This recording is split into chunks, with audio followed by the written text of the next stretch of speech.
നമസ്കാരം, പ്ലസിലേക്ക് സ്വാഗതം. ഇറാനിലാകട്ടെ ഭരണകൂട വിരുദ്ധ പ്രക്ഷോഭം ആളിക്കത്തുകയാണ്. ഒരു തരത്തിലും രാജ്യത്തിന് മുന്നോട്ട് പോകാൻ കഴിയാത്ത അവസ്ഥയിലേക്ക് കാര്യങ്ങൾ മാറി മറിഞ്ഞിരിക്കുന്നു. ഈ സാഹചര്യം മുതലെടുത്തുകൊണ്ട് അമേരിക്കയും ഇസ്രയേലും ഏത് സമയവും ഇറാനെ ആക്രമിക്കുമെന്ന ഭീതിയും ഉയർന്നിരിക്കുകയാണ്. പ്രത്യേകിച്ചും വെനസ്വലയിൽ കഴിഞ്ഞ ദിവസം അമേരിക്ക പ്രസിഡന്റെയും ഭാര്യയെയും റാഞ്ചിയെടുത്തതിന് സമാനമായൊരു ഓപ്പറേഷൻ ഒരുപക്ഷെ ഇറാനിൽ നടത്തിയേക്കും.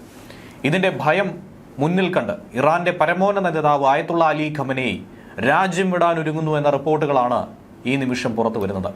പണപ്പെരുപ്പവും സാമ്പത്തിക തകർച്ചയും മൂലം രാജ്യം കത്തി നിൽക്കുമ്പോഴാണ് ഈ 86-കാരൻ തന്റെ അടുത്ത അനുയായികളോടൊപ്പം റഷ്യയിലേക്ക് പലായനം ചെയ്യാൻ പദ്ധതിയിട്ടിരിക്കുന്നത്.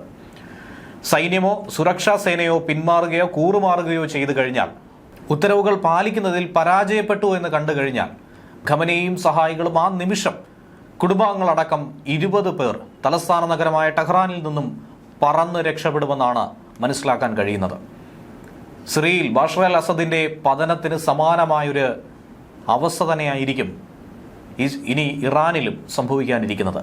അവിടെ ആധിപത്യം ഉറപ്പിക്കാൻ ഇസ്രയേലും അമേരിക്കയും പലതരത്തിലുള്ള പദ്ധതികൾ തയ്യാറാക്കുമെന്നാണ് ഇറാന്റെ രഹസ്യാന്വേഷണ വിഭാഗം കൊടുത്തിരിക്കുന്ന സൂചനയും.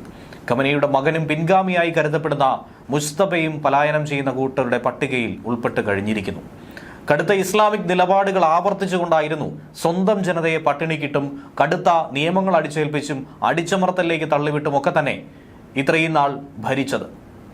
അങ്ങനെ നാശത്തിന്റെ പടുകുഴിയിലേക്ക് ഭരണകൂടം തള്ളിവിട്ടതിന്റെ അന്ത്യം കൂടിയായിരിക്കും ഒരുപക്ഷെ ഇറാനിൽ ഇനി സംഭവിക്കാനിരിക്കുന്നത്. 250-ലധികം കേന്ദ്രങ്ങളിൽ പടർന്ന പ്രക്ഷോഭത്തിൽ 35-ലധികം ആളുകളെ കൊലപ്പെടുത്തി. ഇസ്രയേലും അമേരിക്കയും ചേർന്ന് കഴിഞ്ഞ ജൂണിൽ 12 ദിവസം നീണ്ടുന്ന യുദ്ധത്തിൽ നടത്തിയ ആക്രമണങ്ങൾക്ക് ശേഷമായിരുന്നു ഇറാന്റെ സാമ്പത്തിക അവസ്ഥ ഇത്രയധികം മോശപ്പെട്ട സ്ഥിതിയിലേക്ക് പോയത്, ഏറെ വഷളായത്. കുതിച്ചുയരുന്ന പണപ്പെരുപ്പവും അമേരിക്കൻ ഡോളറിനെതിരെ ഇറാനിയൻ റിയാലിന്റെ കുത്തനെയുള്ള മൂല്യത്തകർച്ചയും ഒക്കെ ഇറാനെ തെരുവിലിറക്കി, ഇറാന്റെ ജനതയെ തെരുവിലിറക്കി.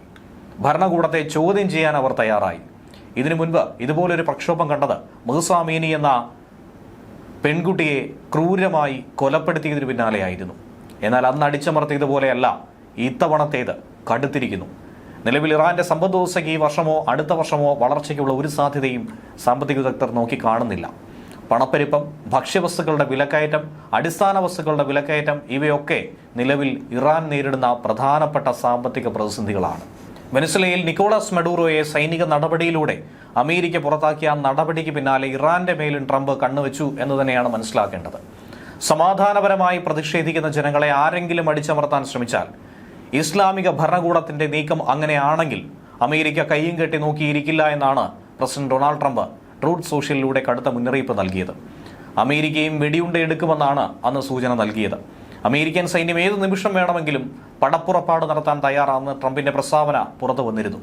ടെഹ്റാനിലെ അധികാര കേന്ദ്രങ്ങളെ ഏറെ ഭയപ്പെടുത്തിയ ഒരു പ്രസ്താവന കൂടിയായിരുന്നു, ഭീതിയിലാഴ്ത്തിയിരുന്നു ആ പ്രസ്താവന. ഇസ്രയേൽ ചാരസംഘടനയായിട്ടുള്ള മൊസാദും പരസ്യമായി തന്നെ പ്രക്ഷോഭകാരികൾക്ക് പിന്തുണ പ്രഖ്യാപിച്ച് രംഗത്ത് വന്നിരുന്നു. ആ മേഖലയിലെ രാഷ്ട്രീയ സാഹചര്യം മാറി മറിയുമെന്ന കാര്യത്തിൽ ഇനി സംശയമൊന്നും തന്നെയില്ല. വിലക്കയറ്റത്തിനെതിരെ പൊതുജനം തെരുവിൽ തുടരുന്ന ഈ പ്രക്ഷോഭത്തിൽ പ്രതിസന്ധിയിലായിരിക്കുന്ന ഭരണകൂടത്തെ രക്ഷിക്കാൻ ഇനി ആർക്ക് സാധിക്കും?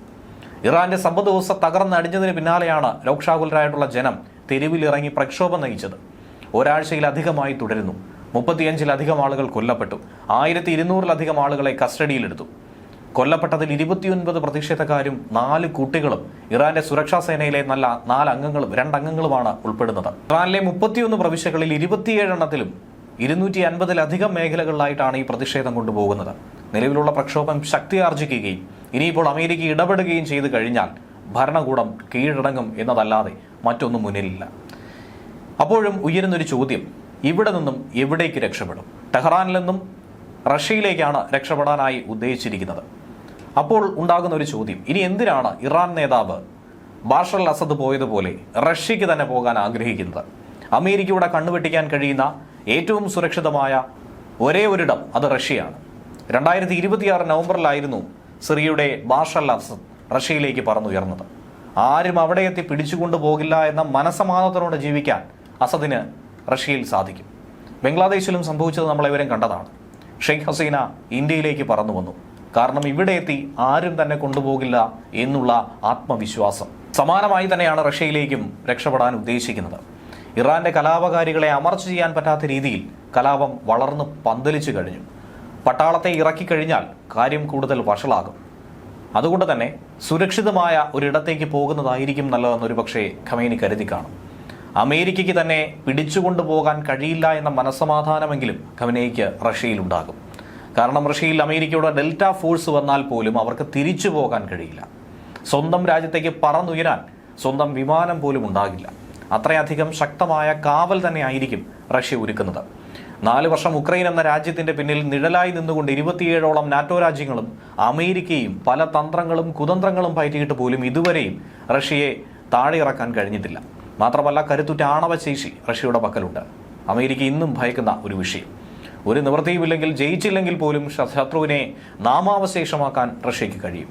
അതുകൊണ്ട് തന്നെയാണ് റഷ്യയ്ക്ക് നേർക്ക് വെല്ലുവിളിക്കാൻ അമേരിക്കയ്ക്കോ നാറ്റോ രാജ്യങ്ങൾക്കോ കഴിയാത്തത് പോലും.